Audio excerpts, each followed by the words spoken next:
Hola, ¿cómo están? Nuevamente nos vemos en Historia, Libros y Banderas, nuestro programa de cada semana para conversar precisamente sobre literatura, historia, temas de actualidad a partir de obras publicadas. Soy Alejandro San Francisco y nuestro invitado de hoy es Jorge Tocornal. Él realizó estudios de Derecho e Ingeniería Comercial, trabajó muchos años en el sector bancario y actualmente forma parte de la labor que desarrolla una inmobiliaria. Pero la verdad es que lo hemos invitado por otra cosa. Tocornal, La Hora de la Verdad, fue el libro que él publicó, que es autobiográfico, sobre una situación que le tocó vivir muy dura y que es lo que forma parte de esta conversación. Gracias, Jorge, por acompañarnos en la Historia, Libre y Bandera. Todo lo contrario, Alejandro. Gracias a ti por la invitación. Jorge, yo antes de entrar al libro tengo el deber de preguntarte cómo estás, en qué etapa de tu vida estás. Tú estuviste varios años en la cárcel, ahora estás libre, estás trabajando, pero quería partir con eso. A ver, como tú bien dices, después de 10 años de cárcel, yo salí en libertad en abril del 2016 y de ahí en adelante he hecho una vida bastante normal, te diría yo, sin ningún contratiempo, con algunas limitantes, ¿no es cierto?, económicas y cosas de ese tipo, pero se han ido solucionando de a poco. Pero bastante normal, volví a mi deporte, casi la totalidad de mis amigos están, tengo amigos nuevos, además, una vida bastante normal. La acusación contra ti es del 2005. Antes de entrar al centro del libro, quería saber quién era Jorge Tocornal antes del 2005, hacia el 2005. Jorge Tocornal era una persona deportista, muy dado al deporte, trabajaba en el sector financiero, en la banca, que es prácticamente la única parte donde he trabajado desde que empecé a trabajar, digamos, o sea, y con muchos amigos, con mucha vida social, básicamente eso. Tenía una señora y un par de hijos. O sea, ya estaba separado ya. Estaba separado, sí. Estaba separado hace más de 5 años y tenía 2 hijos con los cuales me veía una vez a la semana, más fin de semana por medio, con una estupenda relación. Perfecto. Y ahora vamos ya al tema. Tocornal, La Hora de la Verdad, un título provocativo. ¿Por Así qué es. decidiste escribir este libro? A ver, bueno, la verdad que tiene un multipropósito, ¿ya? El caso mío fue muy mediático, televisado prácticamente los 2 juicios enteros, una acusación horrorosa, terrible, y una vez que el tema ya se aclaró, ya porque el tema ya se aclaró, mi hijo habló y manifestó que su testimonio había sido falso, ¿ya? Me sentí con la obligación de plasmar esta historia en un libro, porque así como fue mediática, mediáticamente se lo debía a la opinión pública, se lo debía a todos aquellos que estuvieron al lado mío, que fueron muchos, ¿ya? En todo este tiempo, y de alguna manera mandar un mensaje de qué puede llegar a suceder en este país y para que no se lo hagan a otro. Tú comienzas con una parte muy dura. Tú estás haciendo deporte en un club. Así es. Y llegó la PDI a detenerte. Tú pensabas que era una broma de fin de año de tus amigos. Exactamente. Y no era nada una broma, pues era bastante serio y bastante... ¿Qué pasó ahí? ¿De qué te acusaban? ¿Por qué te fueron a detener? A ver, la verdad que yo ya llevaba 5 minutos hablando con la PDI y no tenía idea de qué me estaban acusando, pero ahí pregunté y era por abuso sexual de mis hijos, ¿ya? Y actos de connotación sexual, todo por la vía sexual. Yeah. Digamos. La verdad que no le tiré mucha importancia al tema hasta que pregunté quién me acusaba. Y cuando me dijeron que venía de mi ex mujer, ahí dije, ya esta cuestión no es broma. ¿Y en serio la cosa? No, absolutamente. Y ahí se inicia el juicio. A ver, bueno, si quieres, lo que pasó en forma inmediata, yo les dije a la PDI, le dije, mire, este es un club que yo juego tenis hace más de 28 años, digamos, fue cambiando de nombre, ¿ya? A mí me complica lo que está pasando acá, ¿por qué no vamos a mi casa a conversar? A lo que ellos me contestan, perfecto, porque tenemos una orden de allanar, ¿ya? Fueron a mi casa, revisaron todo, no encontraron nada, ¿ya? Pero igual me llevaron detenido, pasé la noche en el cuartel de investigaciones en Borgoño, y al día siguiente inmediatamente a control de detención. Yo no había tenido un minuto, no tenía idea de que esto existía. Y de ahí a la penitenciaría, inmediatamente. No hubo posibilidad de llamar al abogado? Llamé a un amigo mío, ya, que era abogado, Que era le dije, abogado. me está pasando esto, y me mandó dos penalistas así, pero para salir del paso, digamos, ¿ya? Y la verdad que el penalista desde las 12 de la noche hasta las 9 de la mañana no tuvo tiempo para prepararse, ¿no? ¿Cómo fue el juicio? Porque tú dices dos cosas que son relevantes, que el juicio tuvo muchas irregularidades por un lado y que fue muy mediático por el Claro. otro. Me gustaría corregir una palabra, ¿ya? No muchas irregularidades, todas, Todas. todas. No hay nada casto y puro en ese juicio. Ya. La prueba está de que cuando uno ve en la tele cosas de acusaciones penales, se empieza a hablar, a una persona le informan que está siendo investigada hasta que la formalizan. Yo no tenía idea que esto existía. Nadie me preguntó mi nombre, si tenía algo que decir, para adentro y punto. Estuve en calidad de imputado, ya, con medida cautelar un mes en la penitenciaría, y de ahí obtuve la libertad a través de la Corte de Santiago, y habían pasado 18 días de libertad y nadie me preguntaba nada, nadie me había tomado una declaración. Tuvo que ir mi abogado a la fiscalía a exigir que me tomaran una declaración. ¿Y por qué se daba eso?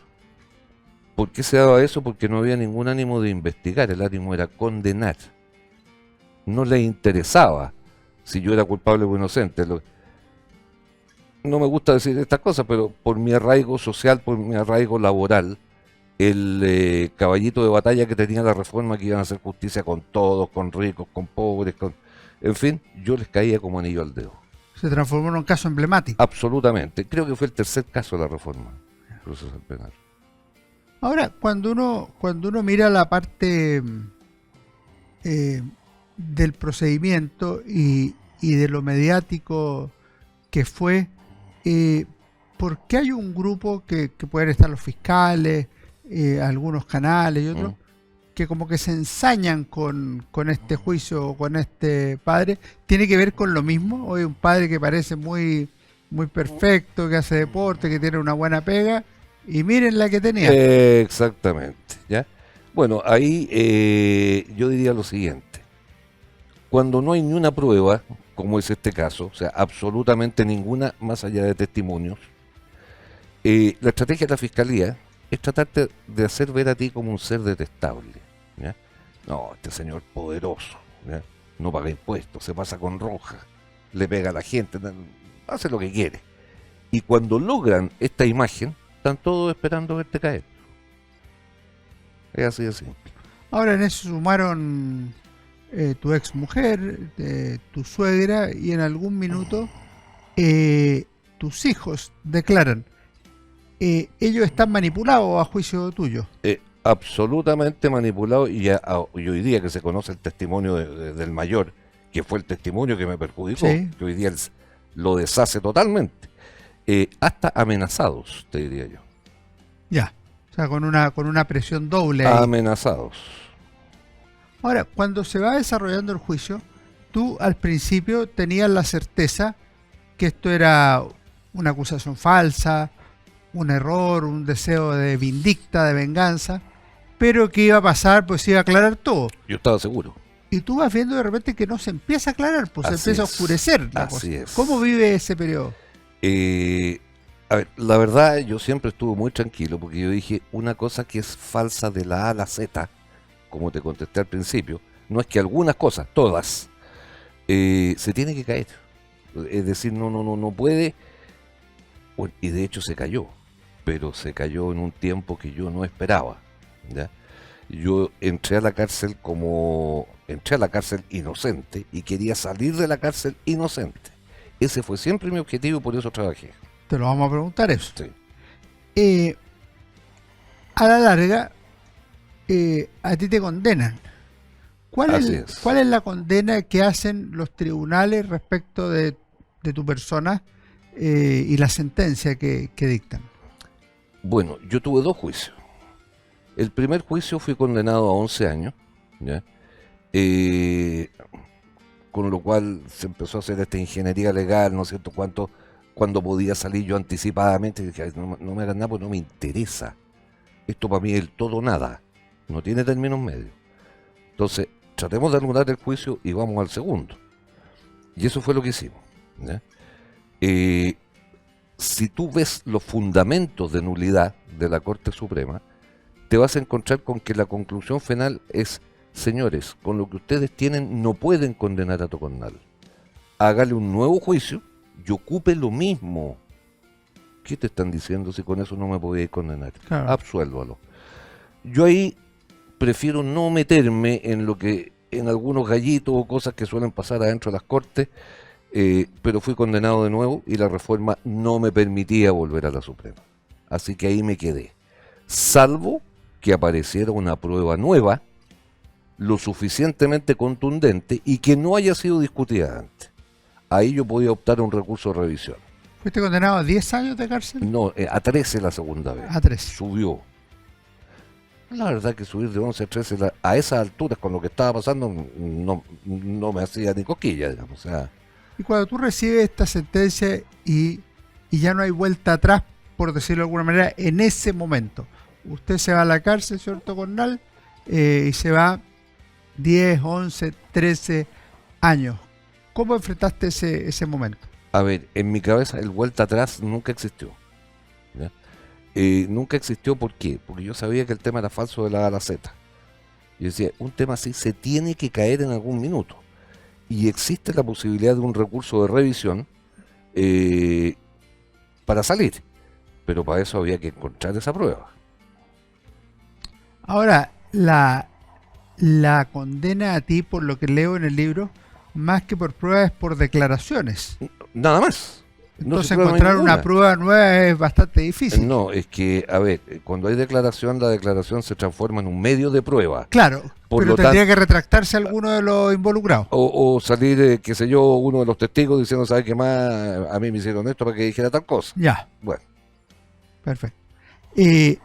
Jorge, vamos a hacer un alto perfecto. y, aunque es difícil, yo lo sé, quiero que a la vuelta nos cuentes un poco lo que fue tu estadía en la cárcel, alguna experiencia que están bien narradas en la obra, aunque tú dices evidentemente que cambiaste nombres de gendarmes y presos para proteger la intimidad y la libertad de ellos.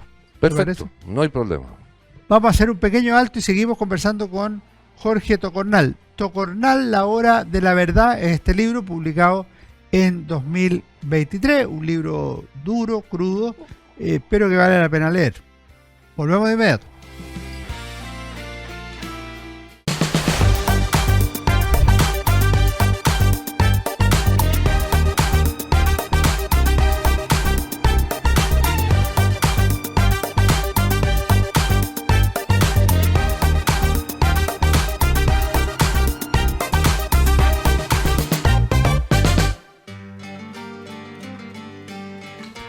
Volvemos en nuestra conversación en Historias, Libros y Banderas con Jorge Tocornal por su libro Tocornal, la hora de la verdad. Una de las horas de la verdad fue tu ingreso y permanencia en la cárcel. Cuéntanos cómo es la cárcel en general y cómo la viviste tú en particular. A ver, habría que hacer una distinción. Yo estuve en 5 penales ¿Ya? distintos y la vida en cada uno de ellos es diferente, ¿ya? Por reglamento de esa propia cárcel, etcétera. Donde más estuve fue en máxima seguridad, que son celdas individuales de 2x2, con cama de concreto, con agua fría, ahí es donde estuve más tiempo. ahí la única manera de pasar eso era hacerse una rutina, ¿ya? Yo tuve la suerte de que me autorizaron a entrar algunos implementos para hacer deporte, Ya, pesas, barras, porque tenía, digamos, una buena relación con el alcaide de la época, sabía perfecta, él confiaba en mí, en mi inocencia, etcétera. Y ahí, entre lectura, ejercicio y trabajar en mi causa, se me iba el día. ya, Y también en el pasillo habíamos 9, ya cada uno su celda, pero nos abrían un rato en la mañana y un rato en la tarde, y conversar con algunos de ellos. ¿Mm? algunos eran más fáciles que otros por lo que leí del libro, porque tuviste o alguna amenaza o algunas presiones así. La verdad que fueron las menos, Ya, ¿ya? La verdad que fueron las menos porque eh, tuve con bastantes personas que de repente valía la pena conversar, ya, ¿ya? A esos les cambié efectivamente el nombre. El libro trae algunos nombres cambiados, no todos, ¿ah? Pero ya, algunos nombres cambiados pues, precisamente porque para proteger la identidad de ellos. Ahora, eso era una cárcel de máxima encierro. Al lado está el CAS de máxima seguridad. El CAS es al revés. Te obligan a salir de tu pieza a las 8:30 de la mañana y no te dejan volver hasta las 5 de la tarde. ya. En un patio compartiendo con todos, que era un esquema que a mí personalmente no me acomodaba, ¿ya? Después tú tienes Santiago 1, que es un esquema parecido al CAS, ¿ya? Pero con más gente, con mucho más gente. Después tú tienes la penitenciaría, que eso ya depende de donde estés, si estás en módulo o estás en calle. Yo estuve en los dos, Ya. ¿ya? En calle, digamos, que es como, no sé, una especie de galpón gigante, y están todo el día juntos. Y el módulo es parecido, y la otra es la Capitán Llavero, ya que es un poquitito ya algo parecido a lo que se podría llamar, mal llamado un hotel dentro de las cárceles. Ahora, cuando tú dices preparar el juicio o revisar el juicio, el caso, eh, ¿qué revisabas o qué pretendías? ¿Que se revirtiera la decisión? Obviamente, pero yo tenía claro que para revertir esa decisión tenía que existir una prueba nueva, que no haya sido discutida. Ahora, si se dijo que una cosa era blanco y era negro, ya se determinó que era negro, o sea, algo nuevo. Pero eso había que buscarlo. Yo no lo podía buscar porque estaba preso. Mi familia, dentro de lo que conocía de temas penales, es decir, casi nada, hacía lo que podía. Y los abogados yo creo que se movieron un poco en ese aspecto. En el tema nacional, social, ¿tuviste vinculado o preferías no leer la prensa, estar poco metido en las cosas que estaban pasando en el país? Muy buena pregunta. Durante el primer año, año y medio, me dio por no leer nada, porque donde leía me veía. Era como la estrella, mal llamado estrella desde luego, estaban los diarios, estaban las revistas, estaban la televisión. Entonces pasé un año sabático de lectura y de información.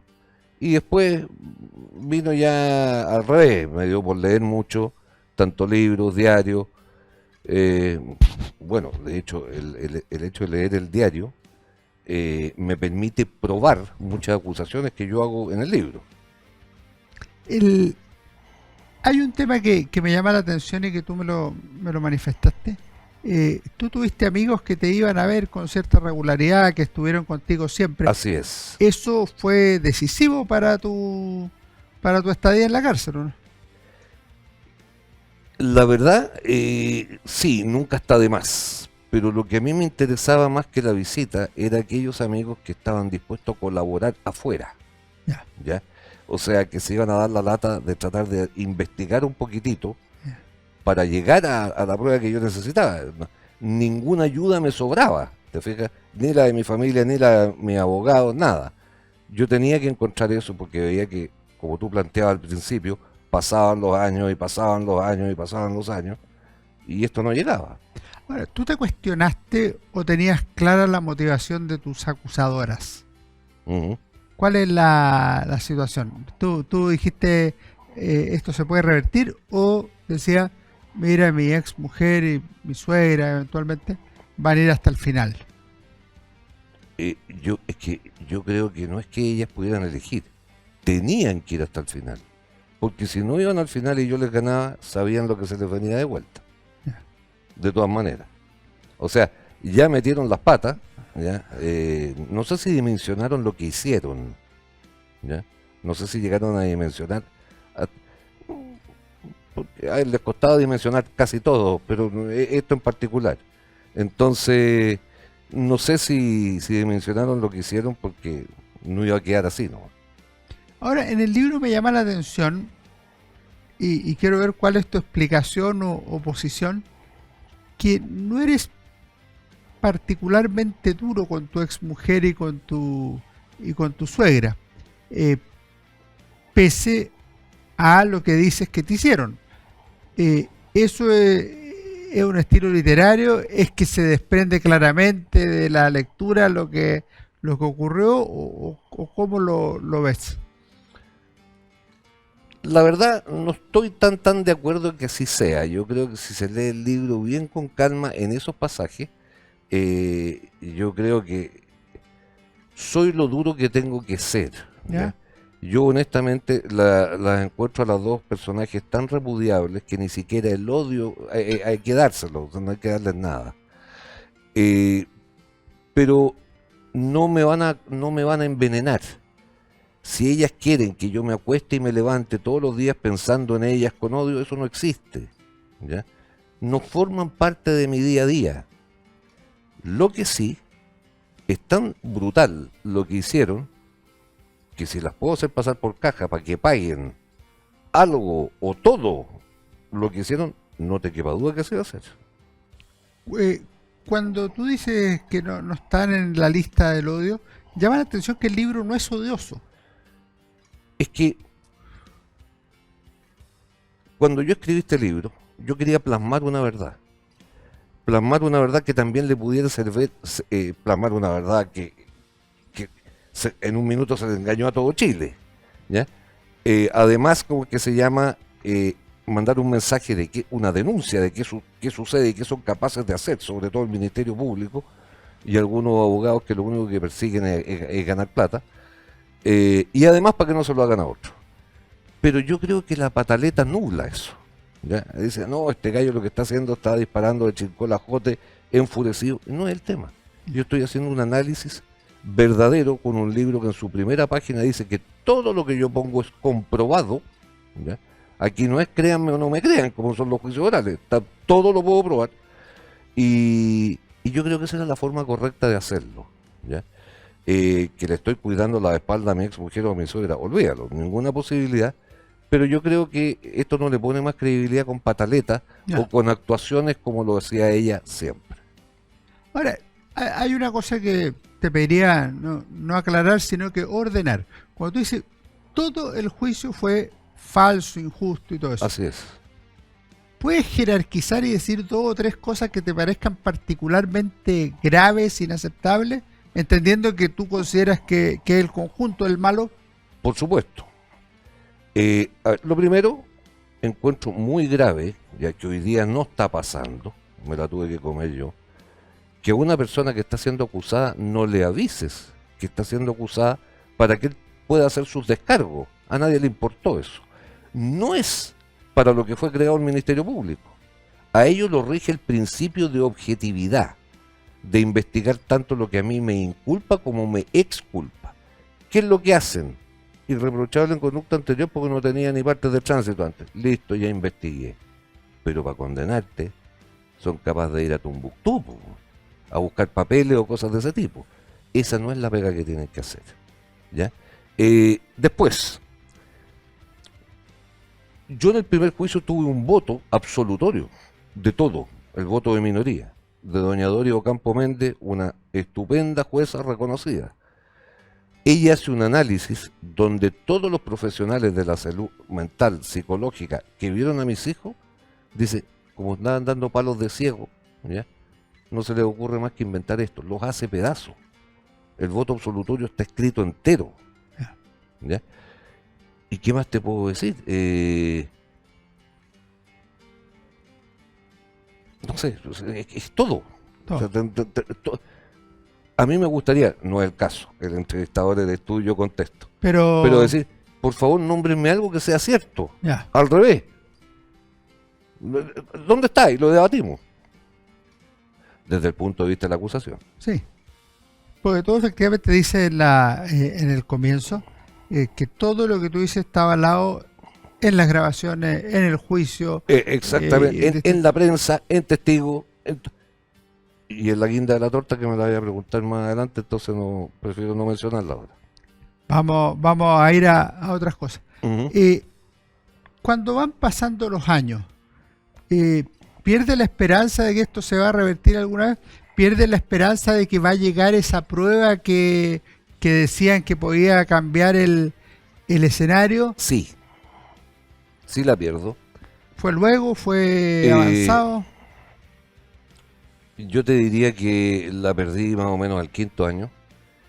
Y de ahí tuve una especie de lapsus, una especie de limbo entre el quinto y el séptimo, donde llegó otro abogado que es abogado, amigo, hermano mío, que tú conoces, que ese gallo sí que quería trabajar por el tema. ¿Ya? Quería trabajar por el tema firme. No por la plata. No me cobraba un peso, se sabía que yo no tenía nada. Nada. O sea, una excelente persona. Muy Y- comprometido con la causa. Y ahí empezaste a recuperar un poco el... Sí, porque él hablaba en un lenguaje que yo decía, esto es lo que yo necesitaba que hicieran y no hicieron. ¿Te fijas? O sea, yo después de leer, de buscar muchos casos, porque, claro, ustedes hace 8 años atrás leyeron un caso parecido al mío, pero ya les quedó en el olvido. No, yo recortaba todo y tenía una carpeta Ya. y veía la evolución del caso y quiénes defendieron y cómo lo hicieron. Y ya hay 2 capítulos con todo eso. Así es. Hay una cosa que no deja de ser... No es contradictorio, pero es muy curioso. Mientras a ti el efecto del juicio te queda permanentemente, pues está en la cárcel de años, a todo lo que fue exposición mediática, los que se preocuparon tanto de levantar el dedo acusador y todo eso, después pasan otro tema como si esto hubiera sido una entretención de verano o una cosa por el estilo. Así es. ¿Te diste cuenta de eso? Sí. Es tremendo eso. Sí, claro. Sí, claro. Bueno, lo vemos hasta el día de hoy. No voy a dar ejemplos concretos, pero los tengo, pero prefiero no darlos. Cuando hay un caso que está metiendo mucha bulla, te sacan otro para bajarle El perfil. el perfil al primero. ¿Ya? Eso, hay manejadores de eso que son muy hábiles para eso. ¿Ah? O sea, a este le están pegando mucho y no me conviene. Y tiremos otra cosa y este va a bajar. Y pasa. Ahora, 10 años, tú después que empezaste a leer la prensa te diste cuenta que Chile era un país que tenía muchos cambios y tú seguías más o menos igual. Así es. Llegó Bachelet, se fue Bachelet, llegó Piñera, se fue Piñera, volvió Bachelet. O sea, Claro. a ti te estaba pasando como una vida paralela fuera de la cárcel. Así es. Así es. Además que con un atraso tecnológico bestial, porque es decir, tú te compras un computador y el computador a los 2 años está obsoleto, ¿ya? Y en la cárcel que no estaban permitidos 10 años, imagínate. Con decirte que la primera vez que me prestaron un teléfono adentro, pues yo era bien respetuoso de las normas, y por eso conseguía muchas cosas, porque confiaban plenamente en mí. Nunca iba a entrar nada prohibido, escondido, no, nada. Pero cuando me sacaron una vez de la Capitán Llávere y me llevaron a los módulos de la penitenciaría, necesitaba avisarle al nuevo abogado y me prestaron un teléfono. Y yo le dije, ¿me podéis marcar? Porque yo entré con un teléfono con botones y este tenía unos iconos que pasaban con el dedo. Los BlackBerry, Y el otro me miraba como dice, este gallo, ¿qué onda? que atrasado en la historia. O sea, pero por todos lados. En materia familiar, ¿no tuviste mucho apoyo? No digo solo de tu hijo o tu ex mujer, sino que por otros lados tuviste alguna red que... Desde luego, mi madre y mis 2 hermanas. Ya, Y obviamente mis cuñados, o sea, los maridos de... fue una red de apoyo muy importante. Perfecto. Lo que pasa es que para la pelea que había que dar no estaban preparados, ¿te fijas o no? Ahora, fuera de tema, porque tú decías, tú necesitabas amigos que fuera de la cárcel hicieran algo. Nadie está preparado. O sea, no somos...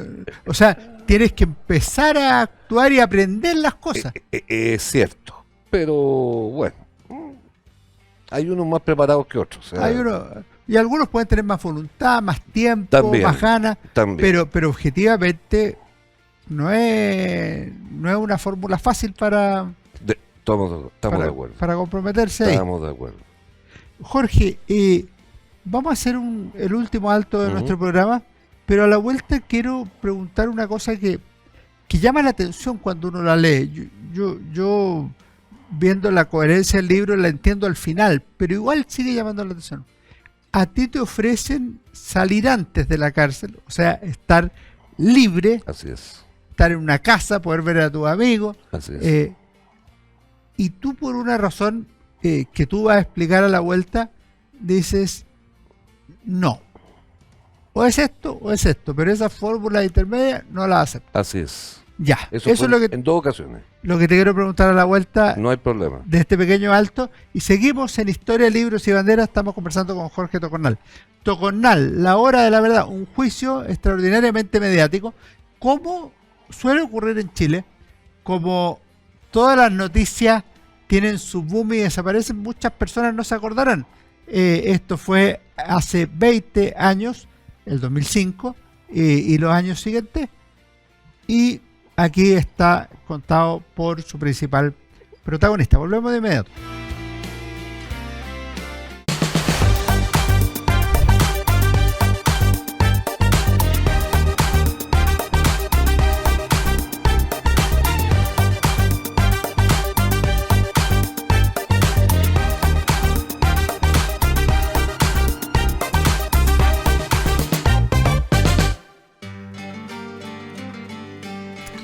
Tocornal, La Hora de la Verdad, de Jorge Tocornal, quien está con nosotros en esta conversación. Es el libro que estamos comentando en Historia del Libro y Bandera de esta semana. Cuenta con un prólogo de Alberto Eguiguren Correa, firmado en la primavera del 2023, que explica también por qué él se involucró en este tema.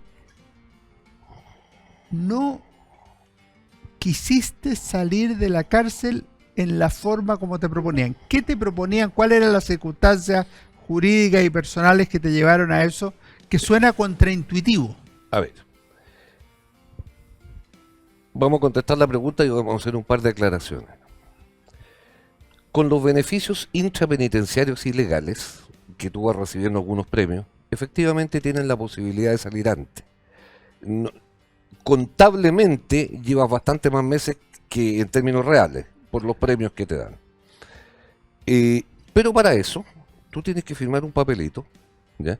Donde demuestras un arrepentimiento por los hechos y una intención de reparar un mal causado, ¿ya? Lo que de alguna manera significa que estás reconociendo una culpabilidad. Entonces, pasaba lo siguiente. A mí me lo ofrecían. Habían otros que lo pedían y les decían que no. Y a mí me lo ofrecían. Bueno, yo les dije, a ver, yo entré a esta cárcel inocente y quiero salir inocente. Y yo no voy a firmar ningún papel que diga una cosa de este tipo. Aunque me cueste 10 años más de cárcel. No lo voy a hacer. Y mandé una carta, las tengo las dos cartas timbradas por Gendarmería y por la Corte de Santiago.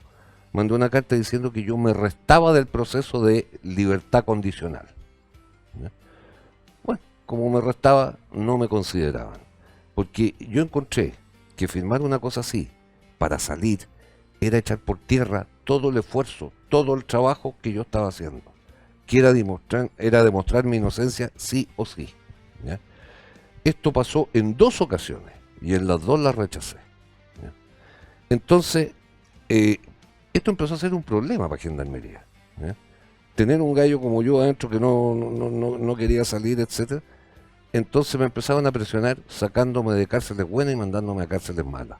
Para que tú te tentaras a salir. No, para que dijera, no aguanto esto, me voy. ¿Ya? Pero ya había aguantado 8 años. ¿Ya? Y 8 años hasta por Colina 2 pasé. Po. Uno de los penales más brígidos, digamos, que hay. Entonces, no me doblaron la... Lo que sí peleé era para que me devolvieran a la cárcel buena, eso sí, y lo gané. ¿Ya? Pero no acepté salir. ¿Sabes lo que pasa? Que yo hasta el último momento pensé que podía salir por esa puerta inocente. Ya. ¿Ya? Lo pensé pero no se dio. ¿Ya? Jorge, pero yo supongo, presumo, puedo estar equivocado, que hubo familiares o amigos que te dijeron, oye, firme esa cuestión, si sabemos que eres inocente, pero lo importante es que sales 2 años antes de la cárcel. No, ¿O me equivoco? No hubo amigos. Todos. Todos. No había uno que me apoyara en lo que yo estaba haciendo. Me lo decía Alberto, me lo decían mis amigos, mi familia, mi psicólogo que me iba a ver. Todos. Sale, güey. ¿Qué te importa? No. Esto era un mensaje, y créeme que ha pegado muy firme para todos los que lo leen. El mensaje, esto no es libertad o cárcel. Esto es una cuestión de principio. Es una cuestión de decir, lo único de herramienta que me queda para pelear mi verdad es mi palabra. Yo no voy a firmar papelito. Si me tengo que ir al paredón, me voy. Punto. Y fueron entendiendo algunos que no era solo testarudez, sino que una cuestión de principio. Algunos. Otros no. Es que había amigos míos que me decían, yo firmo cualquier cuestión y me voy para afuera de esto. Claro. Él, yo no. Yo no, porque me lo habían quitado todo. Y lo único que a mí me quedó para seguir peleando era mi palabra. Ahora, desde el punto de vista procesal, si tú no estás dispuesto a eso, solo te queda esperar hasta que se cumpla la condena. Bueno, y por eso salí. Po. Lo que pasa es que, a ver, los beneficios legales, si tú tienes buena conducta, funcionan de la siguiente manera. Al primer año te regalan un mes. O sea, el año de 12 meses pasa a ser un año de 13 meses. De ese año en adelante te regalan por año 2 meses. Y de la mitad de la condena para adelante te regalan 3 meses. Eso quiere decir que yo estaba cumpliendo 10 años preso real, pero nominal llevaba como 12 años, 4 meses. Y correspondía a 13 la condena. Y la condena era 13. Entonces tenía más o menos un plazo de 5 meses para presentar un recurso o me sacaban a la fuerza. Ahí ya me sacaban a la fuerza para afuera. Entonces ahí dije, a ver, no voy a alcanzar en 5 meses. Esto sí que es tontera. Me voy. Y para irme, no firmé el papel. Lo único que hice fue no mandar la carta de rechazo. Salí así. Yeah. A la primera, siendo que otros por acusaciones bastante menores les dicen que no la primera y la segunda vez. ¿Qué sentiste cuando estuviste libre? Cuando puse un pie en la calle, Sí. Te voy a explicar la respuesta. Frustración. Porque no se había logrado lo que tú querías, que era la inocencia. Frustración porque dije, pasé 10 años de mi vida acá, hasta esa fecha el 19% de mi vida preso, ¿ya? Y no logré el objetivo. Bueno, seguiré peleando desde acá afuera. ¿Y has seguido? Desde luego. ¿En qué está la cosa hoy? La cosa está en que mi hijo mayor va a prestar una declaración en la entidad que corresponde y con eso vamos a ir de nuevo a la Corte Suprema. Eso deriva de un hecho clave. El 2018 tu hijo mayor se retractó de las acusaciones, lo que consta de en un todas. video, consta en una declaración notarial. Así Cuéntanos es. un poco eso. A ver, efectivamente el testimonio que a mí me hundió era el de mi hijo mayor, porque el del menor tenía 5 años, no pudo hilar un relato, no fue creíble. Bueno, el mayor dice en ese audio de 1 hora y media, que es un audio tremendo para un papá, para oírlo, dice que él me quiso buscar antes, pero que lo llevaban donde psicólogos que le decían, no, si es una negación mental, si todo esto es verdad, el otro decía, si no es verdad. Ahí lo amenazaron un poco, digamos que tu papá me va a matar, le decía la mamá, ya, y tú vas a ser responsable, y todo el cuento, digamos, que tienen estos personajes. hasta que entre estas peleas lo echaron una vez de la casa, después volvió a la casa y me quiso buscar de nuevo y lo echaron de nuevo. Y ahí se topó con él equívocamente, llama por un mail a Juan Pablo Hermosilla, pensando que era mi abogado. Y Juan Pablo Hermosilla lo deriva con Luis Hermosilla, y Luis Hermosilla me llama a mí, que había sido mi abogado en los dos juicios. Y me dice, Jorge, me anda buscando tu hijo mayor y quiere hablar conmigo acerca de la inocencia de su padre. Inmediatamente yo pensé en una posible trampa. Me habían trampeado todo, una mano no iba a ser mella, ¿no? Entonces Hermosilla me dijo, mira, yo lo voy a citar a mi oficina y lo voy a entrevistar, pero lo voy a grabar, ¿ya? Pero le voy a decir antes que lo voy a grabar, o sea, no va a ser una sorpresa para él. Y así fue, y ahí está ese audio donde él explica por qué dijo lo que dijo, que nada de lo que dijo era cierto, ¿ya? Nada, que es más, tenía muy buenos recuerdos de su papá y que lo único que quería era encontrarse con él. Está todo eso en el audio. ¿Cuándo se encontraron o reencontraron? A ver, él habló en octubre más o menos, por ahí, octubre, noviembre, nos encontramos la primera semana de febrero del año que seguía. ¿Y qué sentiste tú? Porque, por un lado, se probaba aquello que tú querías probar, Así es. pero por otro lado, tú me has dicho acá que su declaración fue la causante de tu culpabilidad legal. La declaración cuando tenía 10 años. Claro, sí. A ver, no te entiendo ¿a qué te refieres? Porque es por un lado contradictorio porque, entre comillas, él fue decisivo En para mi que tú condena. fueras a la cárcel. Así es. Y por otro lado, aparecía años después diciendo, mira, si eso es falso. Y por otro lado, tú te reencuentras con un hijo. Así O es. sea, tiene muchas variables jurídicas, emocionales. A ver, sí, muchas. Y pasamos por un proceso de reparentalización, no ausente de problemas, desde luego, ¿ya? Pero hoy día está bien la cosa, ¿ya? Ahora, es mi hijo y lo iba a perdonar siempre, a él, porque él fue amenazado, ¿ya? Él fue amenazado, no son palabras mías, son palabras de él, ¿ya? Los pusieron a una serie de situaciones y durante estos 10 años él me decía que trataba de revertir, pero no sabía cómo, porque era muy chico, Ya. ¿ya? Y con un grado de madurez un poquito menor también, por cómo lo educaron, lo formaron y lo trataron.